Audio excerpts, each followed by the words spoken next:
வணக்கம். இன்னைக்கு நம்ம பார்க்க போற சமையல் என்னன்னா இட்லி, தோசை, சப்பாத்தி, வெரைட்டி ரைஸ் எல்லாத்துக்குமே தொட்டு சாப்பிடுற மாதிரி ஒரு அருமையான முட்டை சால்னா எப்படி செய்யலாங்கிறத பார்க்கலாம். ஒரு மிக்ஸி ஜார் எடுத்துக்கலாம். இதுல பாத்தீங்கன்னா ஒரு 4 டேபிள் ஸ்பூன் அளவுக்கு துருவன தேங்காய் சேர்த்துக்கலாம். 10 முந்திரி பருப்பு சேர்த்துக்கலாம். 2 ஏலக்காய், 3 கிராம்பு, சின்னதா 2 துண்டு பட்டை, கொஞ்சமா கொத்தமல்லி. இது எல்லாத்தையும் நல்லா நைஸா அரைச்சிட்டு பார்க்கலாம்.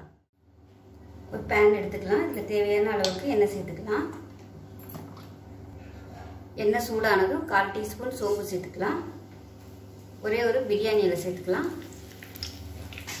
சோம்பு நல்லா பொரியணும். இப்போ இதில் மீடியம் சைஸாக ஒரு பெரிய வெங்காயம் நல்லா பொடியாக கட் பண்ணதை சேர்த்து வதக்கிக்கலாம்.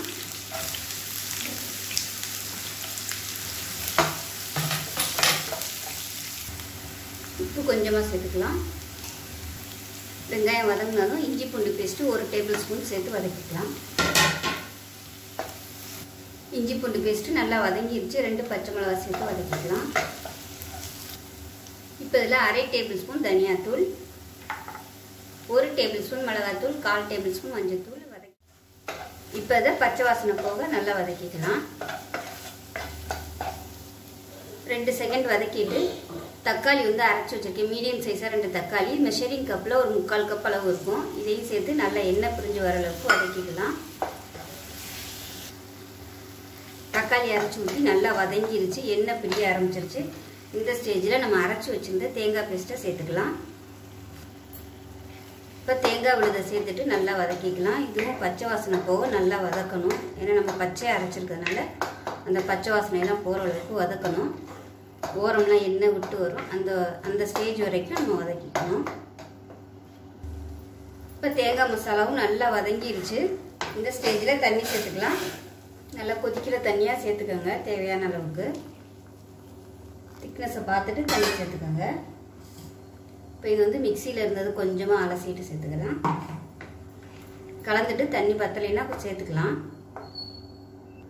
இப்போ இதில் இன்னும் கொஞ்சம் தண்ணி சேர்த்துக்கலாம். சேர்த்துட்டு நல்லா கொதிக்கட்டும். எண்ணெய் பிரிஞ்சு வர அளவுக்கு கொதிக்கட்டும்.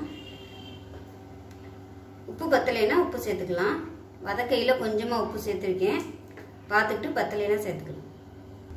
உப்பு கம்மியாக தான் இருக்குது, கொஞ்சமாக சேர்த்துக்கலாம். மூடி வச்சிடலாம். மீடியமான ஃப்ளேமில் நல்லா எண்ணெய் தெளிஞ்சு வரட்டும். எப்படி இருக்குன்னு பார்க்கலாம். பாருங்கள், நல்லா எண்ணெய் எல்லாம் பிரிய ஆரம்பிச்சிருச்சு. இந்த ஓரம்லாம் பாருங்கள், எண்ணெய் விட்டு வர ஆரம்பிச்சிருச்சு. இந்த அளவுக்கு நல்லா கொதிக்க விட்டுக்கணும். ஒருவேளை வந்து உங்களுக்கு ரொம்ப கெட்டியாயிடுச்சு அப்படின்னா தண்ணி சூடு பண்ணி சேர்த்துக்கோங்க. கொதிக்கிற தண்ணியாக சேர்த்துட்டு நல்லா கொதிக்க விட்டிங்கன்னா சரியாயிடும். இப்போ இந்த ஸ்டேஜில் நான் ஒரு 5 முட்டை எடுத்துட்டு இந்த மாதிரி கட் பண்ணி வச்சுருக்கேன். இப்போ இதை சேர்த்துக்கலாம்.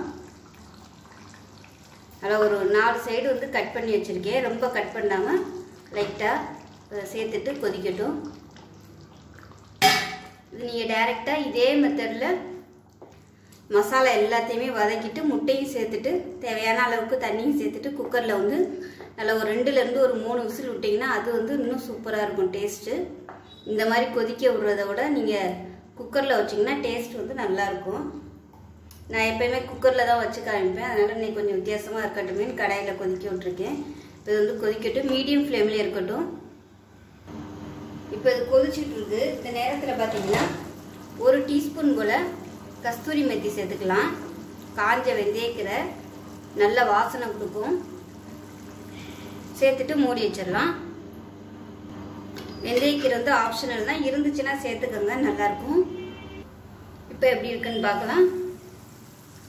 பாருங்கள், நல்லா அருமையாக வந்துருச்சு. கொஞ்சம் அமர்த்திடலாம். அமர்த்திட்டு மேலாப்பில் கொத்தமல்லியில் சேர்த்துக்கலாம். டேஸ்ட் நல்லா அட்டகாசமாக இருக்கும். இது செய்யும் போதே அந்த வாசனை பார்த்தீங்கன்னா சூப்பராக இருக்கும். வீடு ஃபுல்லாக அந்த வாசனை தான் இருக்கும். இது வந்து இட்லி, தோசை, சப்பாத்தி, புலாவ் இந்த மாதிரி இதுக்கெல்லாம் ரொம்பவே சூப்பராக இருக்கும். நெய் சாதம்லாம் பண்ணிவிட்டு இது வந்து நம்ம குருமா மாதிரி ஊற்றி சாப்பிட்ருந்தாலும் சூப்பராக இருக்கும். பிளைன் ரைஸுக்கும் நல்லாயிருக்கும்.